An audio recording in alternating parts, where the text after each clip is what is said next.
pour reprendre la fameuse phrase d'Amos Oz qui vient de disparaître, aidez-nous à divorcer. On est incapable évidemment de vivre ensemble parce qu'on se déteste, partout des juifs et des arabes se rencontrent, c'est la guerre. C'est absolument faux. J'étais hier avec des ambassadeurs en Suisse, je leur ai expliqué que c'est absolument faux. D'une part, dans la réalité, les gens vivent très bien ensemble. Il y a 20% de citoyens israéliens qui sont des arabes. Ils sont représentés au Parlement, c'est très houleux, mais ils sont représentés au Parlement. Ils sont ambassadeurs d'Israël, ils sont directeurs d'hôpitaux, ils sont directeurs d'universités. Il y a des milliers d'ingénieurs. Le numéro 2 d'Apple dans le monde est un arabe israélien qui a été formé au Ternion à Haïfa. Là, je ne dis pas que la coexistence est exemplaire, mais elle est tout à fait paisible.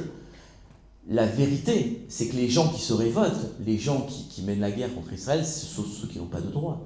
Ce sont ceux qui sont soumis à des barrages, qui de la naissance à la mort sont obligés de s'en référer à l'autorité militaire. Oui, cela peut-être, et encore, la violence a beaucoup baissé. Cela mène la guerre, mais je mets au défi quiconque, et je suis allé voir dans les statistiques les plus anciennes, de me dire que les Arabes israéliens qui vivent dans les frontières d'Israël avec une totale liberté de circulation, qui maintenant servent dans la police, servent dans l'éducation nationale, etc., que eux sont violents par rapport à Israël. Jamais, quasiment jamais statistiquement, un attentat a été commis par un Arabe israélien en Israël, alors même qu'il aurait tous les moyens de le faire.